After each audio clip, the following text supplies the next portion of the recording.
Hello and welcome back to episode 9 of the Five Guys podcast with me, your host, Eddie Walker, along with Jerome, Hiya. Steve-O, Hello. William, Good day. the super Arab Namir, Ahlan wa sahlan. and today's special guest, Craig Ward from Talk Plus. Hey, nice to meet you guys. Hi, Greg. Hello. How are we all today? Obviously, Jerome, you've had a long day at work. I've had a long day at work yesterday and I am tired today, but it's one of the joys of the job. William? Did anything exciting happen? You're going to make me do this now, aren't you? Yeah. Get it out of the way. Get Get it out of the way. I'll Get it get done out. early. Right. So, I do not speak for the Metropolitan Police. Anything I voice is my opinion alone. I am a police constable, but again, I have to state any opinion I state is my personal opinion, and I do not speak for the Metropolitan Police. Yes, I've had a busy day. The line broke up. Can you say that again? Sorry. Eddie, you can Go on then. act for one of the other ones. It's fine. Tell us all. I started at 7. I didn't finish till like 5:30, but adding on travelling time, I left my 4 a.m. and didn't get back until 10 p.m. So, because there was a massive brawl in the street and my colleagues got assaulted and everything like that. So Where was the brawl? The lovely Edgware Road in Was it Westminster. gang related? It was a few disgruntled ladies. Oh. What were they And how did disgruntled your colleague get assaulted? One of them assaulted the other. He intervened, and then they ganged up to try and rescue. Well, I say rescue, help escape the one that was detained, and basically just started pushing and biting and spitting at my colleagues. So we then had to nick each one that assaulted him 3 times, and another colleague got assaulted once. So. Classy. What were they brawling for? Why were they in town getting arsey? I think they were a little bit drunk. Oh. And then Hold on, it's lockdown. So they're in London, drunk during lockdown. You're right, they are, yes. Did you fine them all as well for breaking lockdown rules? I believe they might have been, yes. But it wasn't me that did it personally. You been up to much, Steve-O? No, I've been on call over the weekend, but fortunately it's been a quiet one, so all good. Everyone's had water. Yep. Guildford hasn't run out of water yet. We're all good at the moment. Namir, how about you for work? Oh, don't worry, actually. I have been busy for a change, selling lots of buttons. Yes. Buttons? Yeah, I sell buttons, don't I? Buttons, cloth. You're into people trafficking now. Buttons, Even the pantomime character in every single pantomime. You're selling him. Buttons. I don't think Namir's ever been to a pantomime. Do Muslims not celebrate pantomimes or go visit pantomimes? No. Just Christmas. Honestly, go to the one in London. It's amazing. Pantomime. I don't think it's open, mate. It won't be Is it Palladium? I don't know if it'll be open this year. No, I'm more of an even Arno kind of guy, you know. I go there every year. Yeah, you can't beat that place. What, even or the Palladium? Yvonne Arno. I mean, they're very similar, aren't they? Similar size and stature. Yeah, exactly. Yeah. Namir, how's potty training going? Potty training going well, mate. Well, Yeah. A little bit of You haven't peed on constipation the here. floor yet? But no, I'm doing quite well. Yeah, I learned how to use the toilet. But no, on serious, really good actually. Little one, 2-year-old is using the toilet very nicely now. So it's just the other one we got to work on now, as and when it happens. So yeah. How's the university for you, Eddie? Is everyone back now? Were you there today? Probably not. No, students can start going back now, but they have to be. There's some testing protocols they have to adhere to. but they also have to be doing some sort of course that needs them to be on campus. But I think there's a bit more freedom for them to come back now, whereas before it was a lot stricter. But yeah, otherwise nothing interesting. Oh, Apart from, back to school. yeah, apart from vandalising the outside of the sports centre with graffiti at the moment, but very uninteresting. Or somebody else. Yeah, I just went there last night and started drawing all over the sports centre. I'm not coming back. Yeah, any reason not to come back? Yeah. Right, so let's get started then. So, purpose of today's episode was to bring on an expert. We'll call Craig an expert in his That's a field. bit generous.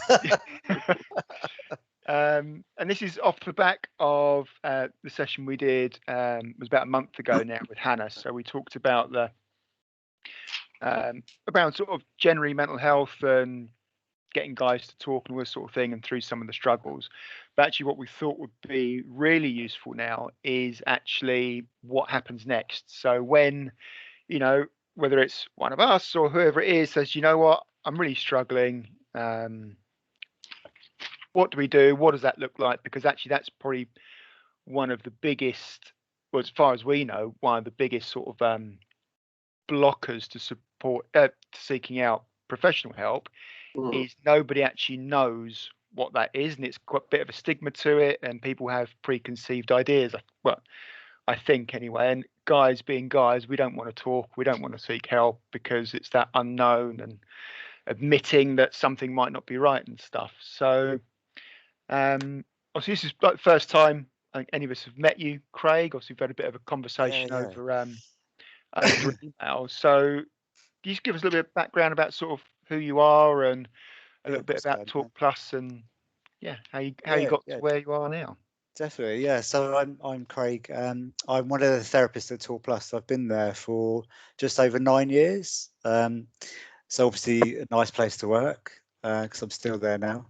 And we have Talk Plus offers loads of different types of support, and I'm one of the types of therapists, if you like. There's lots of different types of support available. And we cover quite a big area, I suppose, thinking about Talk Plus as a service. We cover North Hampshire and also Farnham, which is technically Surrey, so cover quite a few areas. Yeah, I suppose what would be useful for you guys to know, really? Anything in particular? I could talk a bit about what CBT is, what CBT therapy is. Yeah. So as I said, lots of types of therapists. I'm a CBT therapist rather than a counsellor. So I deliver something called cognitive behavioural therapy, or CBT. And what that basically means is we're looking at what somebody's thinking about, how they're acting, so how thoughts and behaviours are connected to how they feel. So often when we feel low, we tend to do things a bit differently. We tend to stay in bed a bit more. We tend to avoid doing jobs, stop talking to people, for example. We tend to also be a lot more self-critical as well, and sort of almost feeling a bit more hopeless. And CBT is all about trying to see if you're stuck in a bit of a vicious cycle, how we can break out of that. Because I think people can often relate to feeling a bit stuck in a rut and not able to kind of move forward. So it's based on the idea that all these things are interconnected. So thoughts, feelings, behaviours, and physical symptoms. And actually we get stuck in a sort of spiral, if you like. But if we can learn to actually change one of those areas, we can actually improve your overall well-being. Okay, and how does that? I know you've probably covered it already there in terms of how that differs from counselling. How would it be identified which of those routes is best for someone? So whether it's a counselling route or a CBT? Yeah, that's a good question. I think there's probably quite a lot of factors to it. I suppose it depends on what somebody's had before, partly. Depends, because evidence shows that each type of therapy works better for certain people and certain problems, but we're all individuals, so we can't guarantee that CBT is going to work for everybody. We can't guarantee that counselling is going to work for everybody. But as a general rule, I suppose what we tend to say is if somebody's problems are very circumstantial, so they're feeling the way they are because of a particular event or situation, that they've not really been able to talk about or process, then counselling is a really good place to do that. For example, if you lost a job and that's really knocked you, or end of a relationship or relationship difficulties or something like that, then counselling is a great place to talk about that. If it's more about learning how to cope better with how you feel, then that's more CBT, which is, I guess, more of a practical approach. It's more about what do I do about how I feel, rather than why do I feel like this, if that makes sense. Yeah. Does that kind of answer a little bit? Yeah. Each case, each case is very different, I presume, or do you, when you are helping people, are they kind of typical points you cover, or is it very much listening to the person who's got the difficulties, and it's every time it's like such a different scenario? Yeah, I guess the phrase we often use as professionals is to treat everything sort of case by case. So, and we throw that around as a bit of a sort of standalone phrase, but basically we take everybody on their individual merits and try and get to know them and what's going on for them. I guess it's partly about us guiding people towards what we think is going to be more successful for them, but also what do they want as well. Mm-hmm. Because therapy doesn't work unless somebody wants to do it. So if you were to put somebody forward for a type of therapy they don't want, it's probably not going to work, or less effectively. So it's kind of a bit of what we think as professionals, but also a bit about what they're wanting and what their goals are, what they're hoping to achieve. Yeah. I suppose that's also links in with whether someone's actually ready to deal with their issues anyway. Because I mean, I could, for example, I could march Will down to Talk Plus and say, right, my friend here, he's not coping very well, he needs help. Yeah. But actually, if he isn't ready and isn't in a place where he's willing to accept that help, then there's probably not much point in doing that, because the person, like you said, the person has to be ready to actually. Yeah, definitely. Because you think therapy, although it's supposed to, the goal of therapy is to get you to a better place, it's not exactly meant to be an enjoyable, it's not supposed to be an enjoyable process, like going to the cinema or theatre to do something you enjoy. Therapy is hard. It's hard because it's working towards something better, no pain, no gain, I suppose. Same with anything like physical exercise, whatever it might be. You go through tough periods, don't you, to get to somewhere better. And it's the same with therapy. So if you're not on board with that and it's difficult, then you're not going to do it. Kind of makes sense, really. So I think it's got to be in your interest, and you've got to have a reason for doing it, maybe. So like a goal in mind as to why you want therapy. If it's for somebody else's benefit, then that's not really going to motivate you to get the most from it.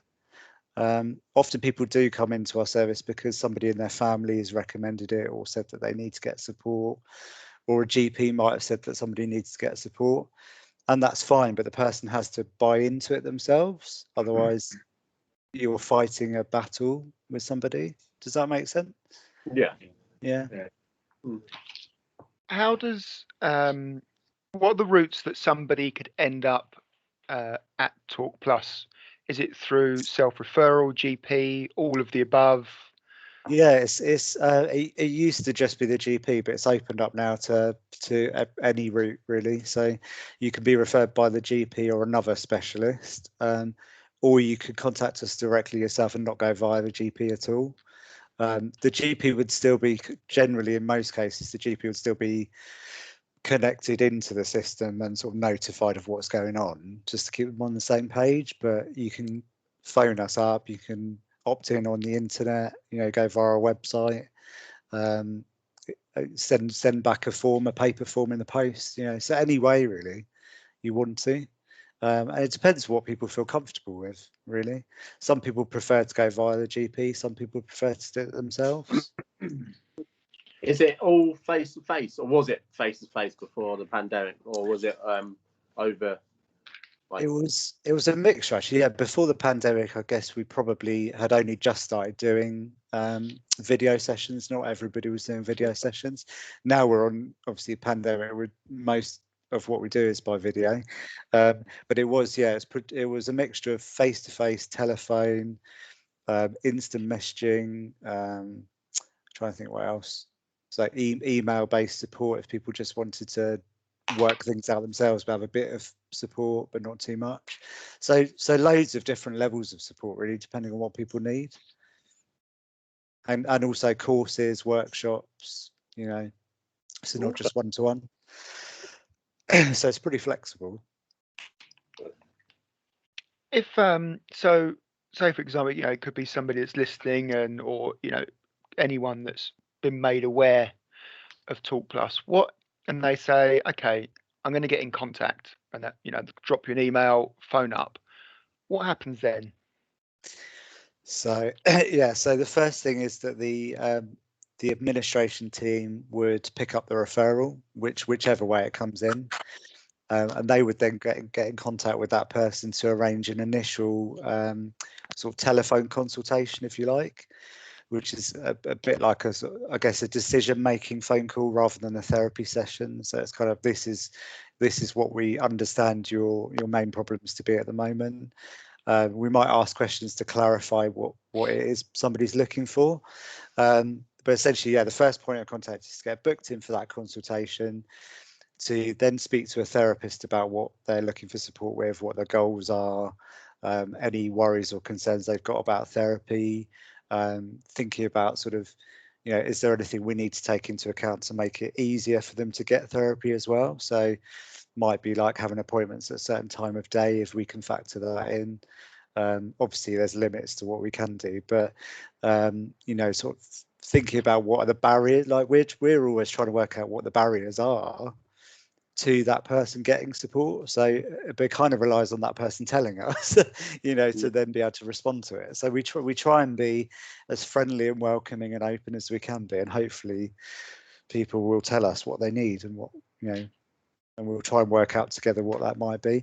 And that could be to go on to one-to-one support, a workshop, online therapy. So there's quite a few different ways of getting that support as well. It might be a personal question. I apologise if you don't want to answer it. How did you get into your current role? Is it something that you went through yourself and thought, oh, I could help others because I've been through it myself, or is it something you? It's a really good question, actually. When we go into getting a job in therapy, they're the sorts of questions we have to ask ourselves. So why are we doing this, and sort of reflecting on that. I would say it's a mixture of what I've been through. I've suffered with depression symptoms, I've had anxiety in social situations, I've had problems with my self-confidence, social anxiety, you know, and to be able to present on a podcast like this, you know, if I told myself when I was 15 I'd be doing this, I would never have believed it, you know. So yeah, I really struggled. I struggled to make friends, I struggled to socialize, struggled with all sorts. But also I think, as is often the case, there was a bit of a family history of mental health issues as well. Won't obviously go into too much about that because it's more personal to those people, but yeah, definitely. And I think I was just, because of that, I was curious to understand why. I was like, why does this happen? You know, what is this? You know, why are these things difficult to do? And that kind of led me to do a psychology degree, do a bit of training in counselling, and then ended up with Talk Plus. Yeah, it took me quite a while to go from the degree into a job though. Definitely took a bit of time, but about 7 years I think it was between doing the degree and getting into the job. But yeah, so curiosity, I think. Really. Yeah, and I think just wanting, going back to your question, I think knowing what it feels like to struggle, not wanting other people to do the same.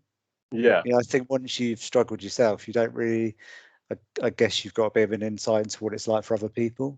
And just not wanting people to go through that, really. Yeah, no, that's good that you consider other people's perspective on things, and we're all like that. I guess we wouldn't get into the job. We wouldn't get into this job if we didn't care.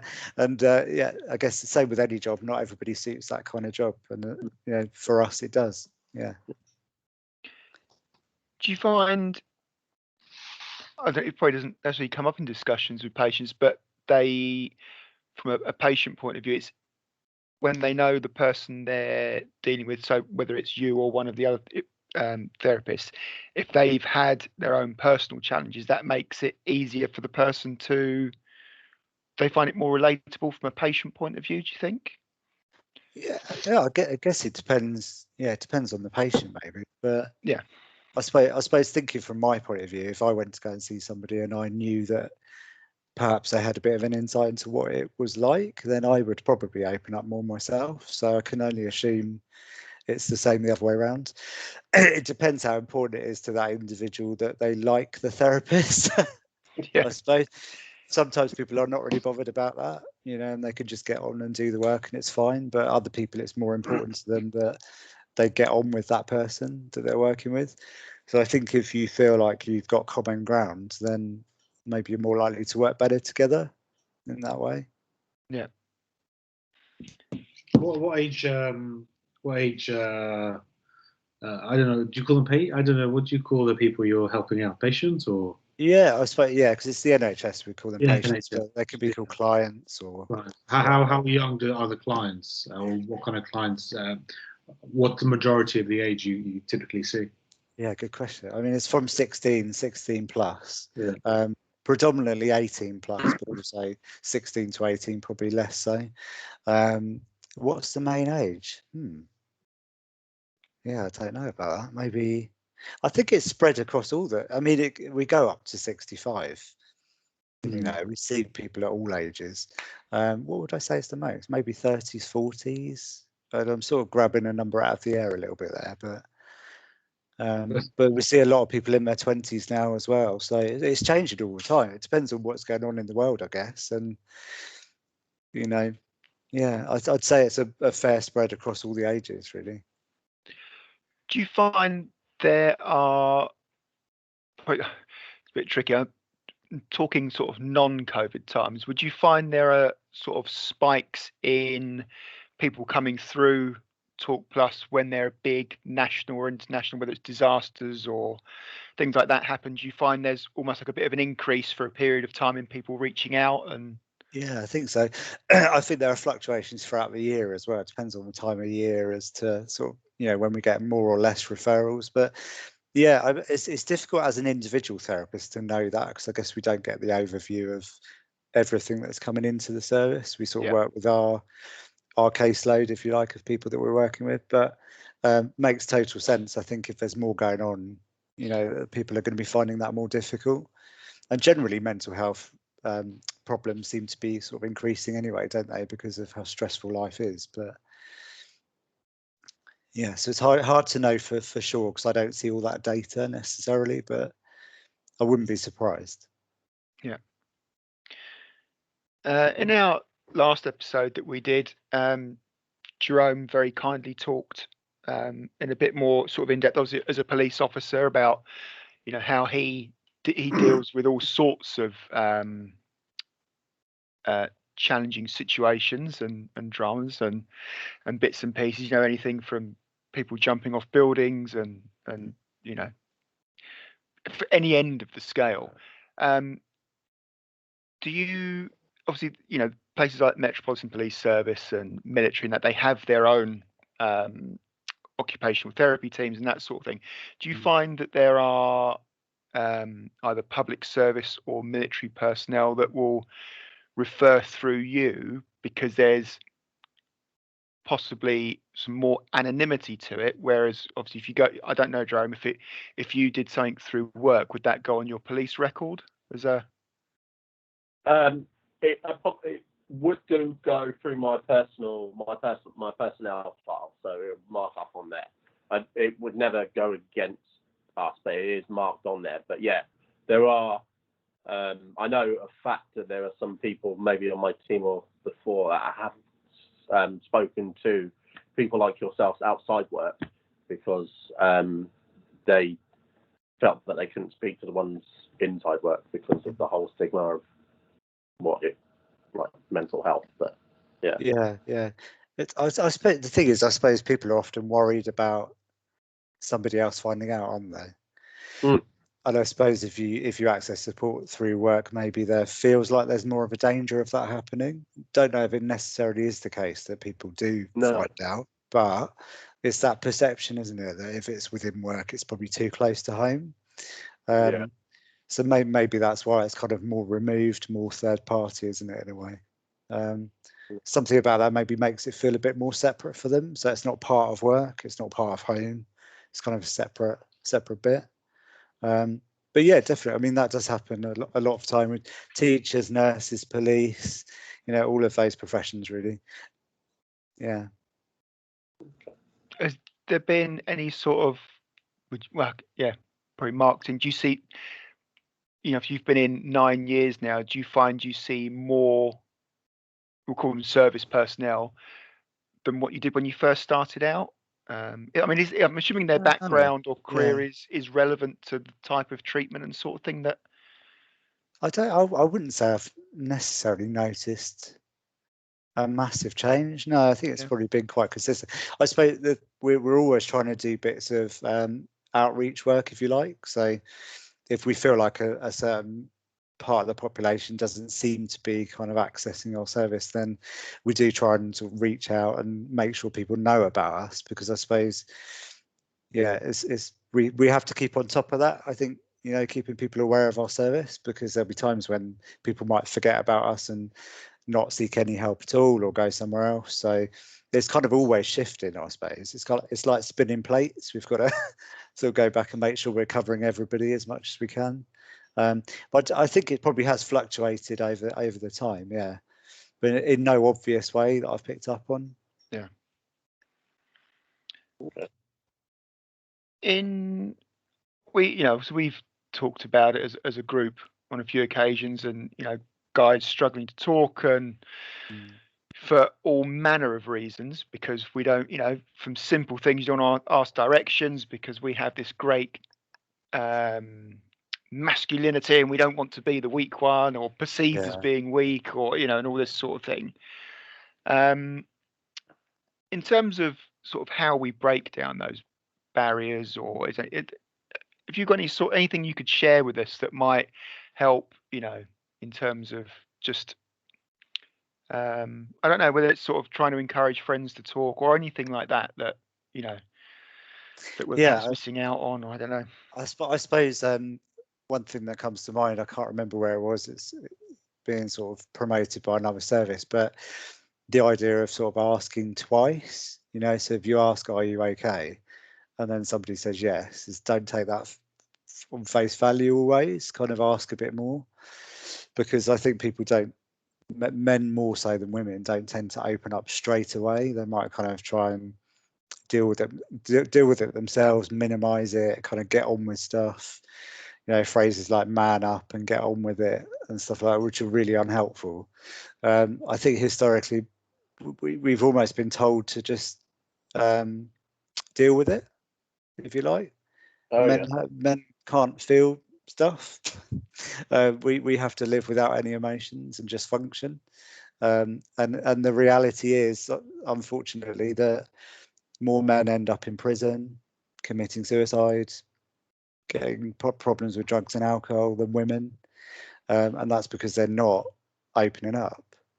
So there's a bit of a correlation there between what does happen if you don't deal with your emotions, basically, because we're all human and we all have them. So but there's like a bit of a sort of a bit unequal in terms of expectations between men and women, I think, unfortunately. So I suppose advice, I don't know, I guess, reaching out, I guess knowing that reaching out for help isn't a weakness, it's actually that you're taking responsibility for a problem, and actually not dealing with a problem is more ineffective.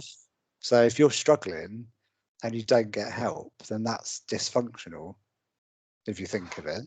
So to be struggling with your emotions and deal with it on your own, like if you had a leak in your house, you wouldn't try and do it yourself without getting a plumber. It's exactly the same. So I guess it's about recognizing that it's a valid problem. There are people that are trained to deal with it, and you'll know worse. People won't think badly of you for doing that, or certainly we won't at All Plus, because that's what we do. But I can't speak for everyone in society, because obviously some people might judge, but that doesn't mean it's wrong. That's just what people think. So I think, and you touched on it earlier, and we did mention it, was that actually if the person isn't ready, then it's obviously not going to be right for them. But actually, I guess as friends and that sort of thing is actually, if you know a friend is struggling, is rather than try and sort of say you need to go and get help, is like, well, think how much better things would be if you got some help, or if you went and spoke to someone professional. Is actually thinking about that sort of the end game there is for you to, feel better, be happier, or whatever that thing is. Yeah. And then actually use that as the motivator to go and do something. And it might be that you start off having therapy and feel somehow like you failed. Like that could be the first thing that you feel going into therapy, is that you've done something wrong, you failed, or there's some problem. But that's just a starting point. That's not how the whole of therapy feels, because as a therapist, my job would be to help somebody not think like that. So to be able to get the help and then challenge how they think about it, rather than avoid doing something because they believe it's wrong. Does that make sense? It's kind of changing how you think about therapy, which is really important, I think. Yeah. And yeah, definitely having goals, because if you don't have a reason for therapy or a direction you're heading in, then where's the motivation going to come from? There's got to be a problem that's big enough for you to tackle for it to be worthwhile. People often don't get therapy until it's really bad, because then they sort of have to, if that makes sense. But it's far better to get it as soon as you can, rather than wait for it to get worse, really. Yeah, I think that was something we touched on in our chat we had about a month ago, was typical guy thing. And certainly for me, when I had to get some help for my own personal issues, is that I actually had to wait for it to become something where there was an ultimatum. It was either this or that. And it gets to that point. It was like, right, yeah, okay, I better go and do something about this now, because it's reached a point. It shows you how strong that belief that men should be able to cope is, right? Yeah, because that belief that men can't feel or show emotions, they wait till they get to rock bottom, and then they have to. But by that point, they've let it get so big and so problematic that it's harder to deal with. Yeah. So rather than do that, it's better to accept that, yes, you might feel guilty or bad for getting therapy to start with. It's probably better to do that than let the problem become so big that it's hard to deal with. Do you feel like men are beginning to be more forthcoming to come to, like, as it's got a lot of it's had a lot of it's been talked a lot about the last couple of years. Do you feel like it's becoming more the norm? For people to seek that support earlier? Yeah, massively. It's really good to see. Actually, one of the best parts of my job is seeing things like that change, because over 9 years of working at Tour Plus, that has shifted. Just generally people accessing support, but also more men, I think, as time goes on. Because sort of recognizing it, people are talking about it being more normal than we considered it before, and just recognizing that it's not actually your fault. It's just something that people experience because life's tough sometimes, and that's how we respond. So yeah, no, I think it's definitely a lot more acceptable now for men to admit what's going on. Yeah, it's not something to be ashamed of. What is a common myth that you would like to sort of debunk, or say, actually, this is what people think, but actually it's not true? Yeah, I suppose number one is people thinking that we're completely free. So yeah, win-win. It's free, so you might as well give it a go, even if you're not sure. Try it, and if it doesn't work, it doesn't work. But you haven't paid anything, so you might as well do it. The other thing is, you don't have to wait until you've completely fallen apart. In fact, we're not a crisis service, so actually it would be another service that would be providing crisis support anyway. Talk Plus is for everything before that. Yeah. Ooh. So normal, I call them normal emotional problems, which might sound like a weird phrase, but if you're feeling low, stressed, anxious, worried, panicking, all that kind of stuff, that's normal. That's a normal problem to have, and that's what we deal with. It doesn't have to get to the point where it's a crisis or it becomes too overwhelming. Okay. You mentioned that obviously your service is free. Yeah. There will likely be people out there that will associate with that with actually, if I go to a service that I'm going to have to pay for, that's going to be better because I'm paying for it over Yeah. something that's free. Yeah. My assumption is that's not true. I mean, to do what you do, you have to be qualified. Yeah. There is, obviously, private services, you might get a quicker access to it. It might be in a nicer place or a venue or something like that. Nicer chairs, nicer wallpaper or something like that. Yeah, exactly. Yeah, true. So there might be a belief. I don't know. I guess there might be a belief because it's free that it's somehow not as good, maybe. But I would say that believe me, the training we have to have is quite rigorous and quite tough, and it's such a competitive job to get into that it's tough. It's really hard to get into this job, and there's so much to learn in order to do the job. So I'd say because we have to go through all those steps to do this job, that actually we're probably, well, I can't really compare myself to people who are not in the NHS, but I'd say we're very well trained. We have to be. It's public money at the end of the day, so we're so accountable for everything we do. You know, it's paid for by tax, isn't it? By people's taxes. We have to be good, basically. Does that apply to the police as well, Jerome? You have to be good. Yeah, I guess I'm trained at what I do. But there is that pressure, which is a good thing, right? Because I think if that pressure's there, then we're more regulated. We're regulated by professional bodies that make sure we're doing our jobs properly, that we've got the most up-to-date training possible. Whereas if you're working privately, I guess there's less regulation potentially. So it might be quicker, but it doesn't always mean it's better necessarily. No.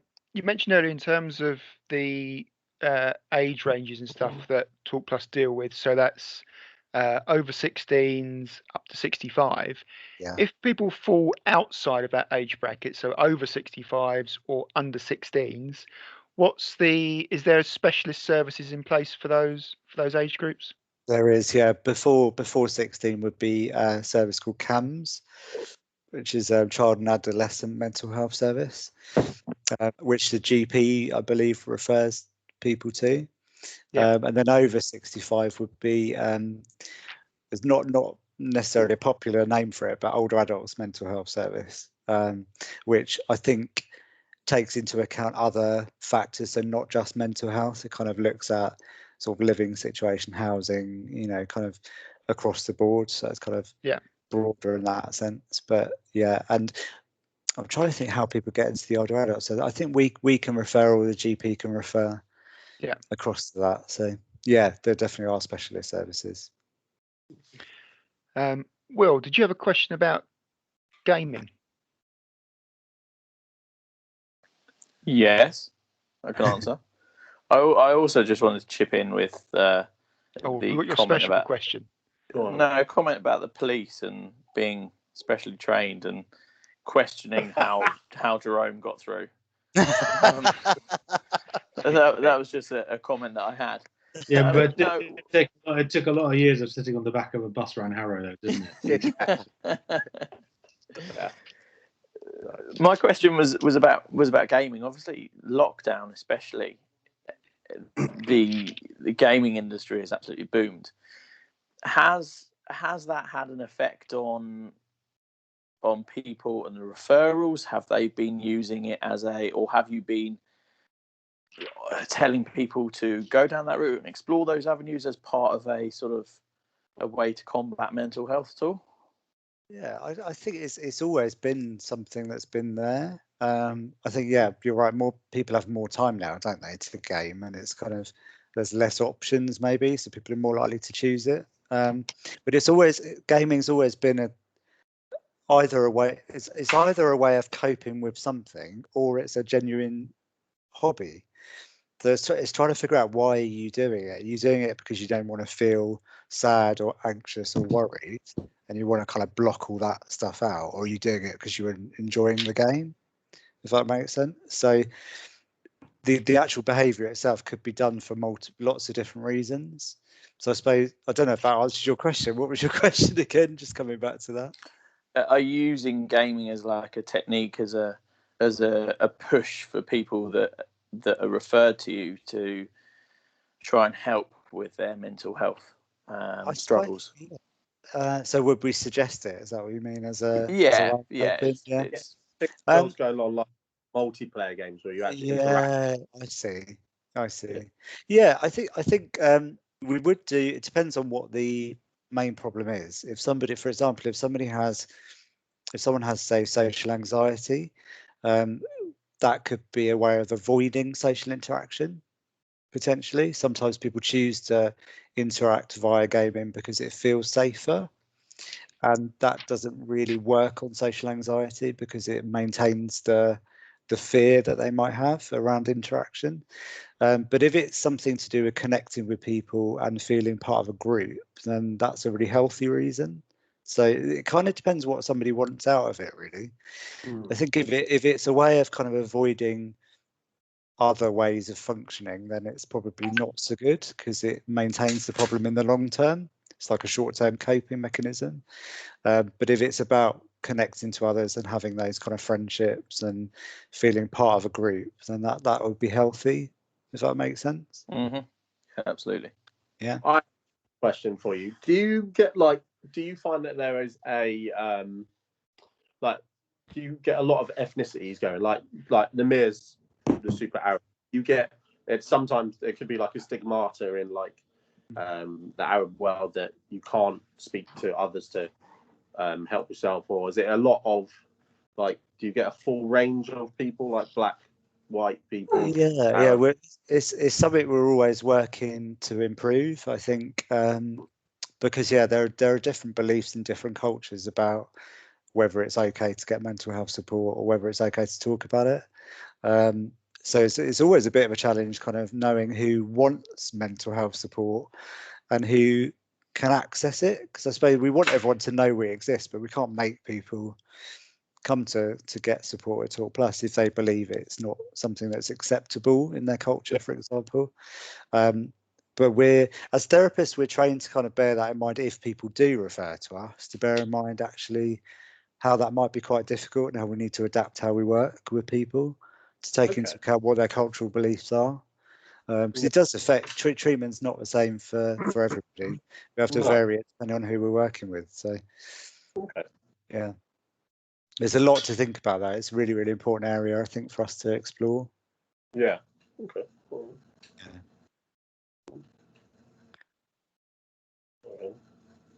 Oh, I can't hear you. Yeah. You muted. So I didn't want to hear that anyway. It wasn't very nice. Off the back of what Jerome said there, obviously with your heritage and stuff, is that you say that's fairly accurate in terms of, your background and?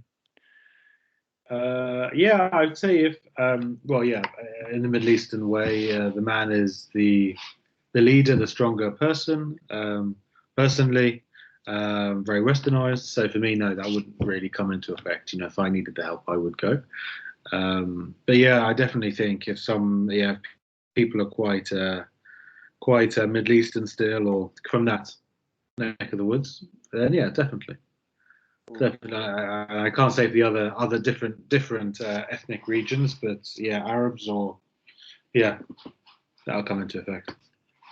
Would it make any difference if the therapist being seen was also from the same ethnic background?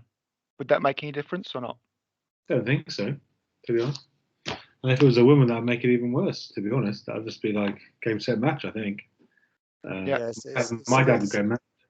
It's something we have to be aware of. I think things like gender and age and stuff like that. It's trying where possible to, if we can, get match a therapist that fits that person as much as we can. But obviously, really limited because there's so many people that need support. So, but where possible, try and match people if we can. I'd imagine my father's generation, or so say 50, 60 plus year olds who have come from Middle East, still are here with Middle Eastern traditions.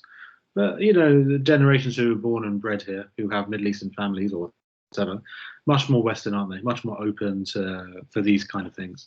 Yeah. I can't imagine seeing the old generation entertaining it whatsoever. They'll just talk within family, and that would be it. That's the common alternative, isn't it? It's kind of talking within the community and within the family systems rather than with medical professionals. So yeah, it also depends on how traditional somebody is, because not everybody from each culture is traditional. They might kind of, I'm thinking from my perspective, I've probably never really felt like I need to do what everyone else is doing. So I've kind of made my own way through life and not really stuck to traditions that much. So, it depends on that as well, really. I'm obviously mindful of time and your dominoes winging its way to you, Craig, at the moment. I know, yeah, not long to go. I'll probably just sort of finish off from my side is, as our group here and sort of raising awareness and stuff, what what can we do to sort of help Talk Plus in, what is it you need? You just need more people to know that these services are available. What is it? Yeah, I guess a lot of it's word of mouth, isn't it? I'm just trying to think what would help really.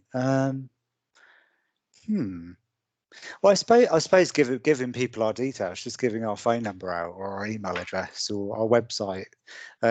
Probably that's a good place to start. Actually, is our website. I don't know if it's worth mentioning what that is or. We can. We'll post that up on our socials. And, okay. We'll put some bits in the show notes as well when this episode goes out. So. Okay. But that's the place to go, is that if people want to find out more, even without actually sort of committing to emailing or phoning, is actually there's probably some useful information there as those first there steps. That's a really good point. There's tons of stuff on the website actually about what depression is, what anxiety is, what CBT is. There's loads of self-help resources, so if you don't want to talk to anyone, you can follow the resources yourself. You can use MP3s, there's short video clips, there's just a whole host of things on there. So you could try and help yourself first if you wanted to. If you didn't really want to kind of speak to somebody or open up about this, you could try the resources first. We also recommend people use the resources if they're on a waiting list, for example. So it might be that we decide what kind of therapy they need, but they have to wait a bit. Then the resources can be useful at that point as well to kind of help them through that period. Yeah. So yeah, there's tons available. Okay. Anyone else? While we've still got Craig, anyone else got any questions for him? Yeah, Craig, I've got one. If there's someone listening to this that is thinking, I'm really struggling with mental health at the moment, and what Craig's saying is great. In terms of making contact with Talk Plus at this current moment in time, what's the lead-in time to being seen by a counsellor and having that initial consultation and setting up counselling sessions at the moment? That's a really good question, because it's crucial, isn't it? If somebody's wanting to get support, to not have to wait ages.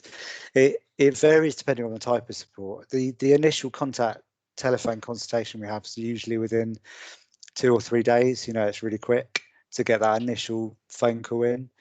Once it's decided what kind of support it is, there's some waiting lists of 4 weeks, some might be 6 weeks, but there's also single session treatment, which is available within a week, really quick. So you could have a session if you want. Say, for example, like if you had toothache, you'd go to a dentist and get it sorted out straight away, wouldn't you? You wouldn't want to wait 6 to 8 weeks to have your tooth looked at by a dentist. So we also offer that service where people can opt into single session treatment quickly, and then they would be reviewed 4 weeks later. So then the waiting time would happen, but they would get a therapy session, if that makes sense. So if people don't want to wait, go straight on a waiting list, they can have a therapy session and then wait for 4 weeks for potentially more support, if that makes sense. So there's a couple of options around that, really. But also courses and workshops, depends when they're scheduled in, but they could be a lot quicker than one-to-one, in a week or a couple of weeks' time. So, but yeah, some things are longer. It depends really on what you need. And thinking about location based, obviously you're based sort of Farnborough way, dipping into Farnham. Yeah.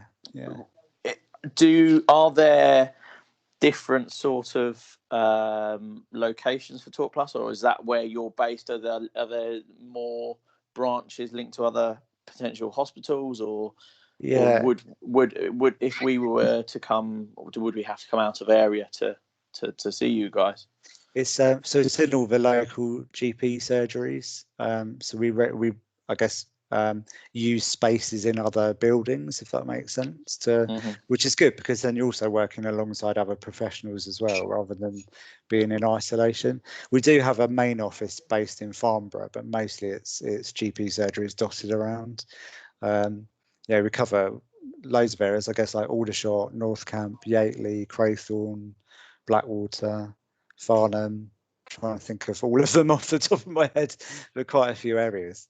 And if so, for instance, obviously, Jerome's in Portsmouth Way, and I'm in Walton-on-Thames, and it's difficult for us to come to you guys. Yeah. Are there other services nearer to us that offer the same kind of NHS funded support?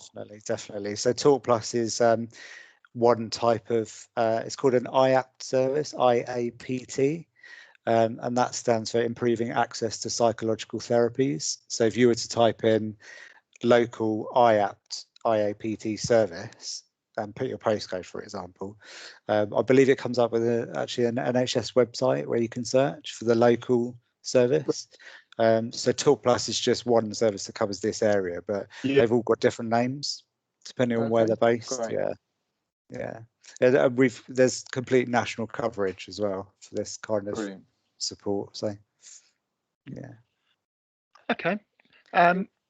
Craig, we will let you go. Thanks for your time today. Really appreciated. Right, no problem at all.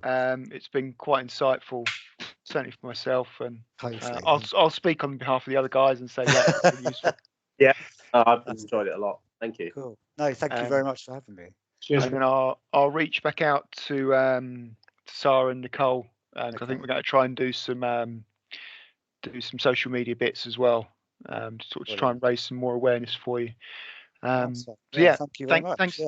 Thanks for your time. You're right, free to leave and go and enjoy your pizza. Brilliant. Have a nice evening, guys. Thanks so much, Craig. Take Take care. care. Thanks, Craig. Right. Cheers. Yeah.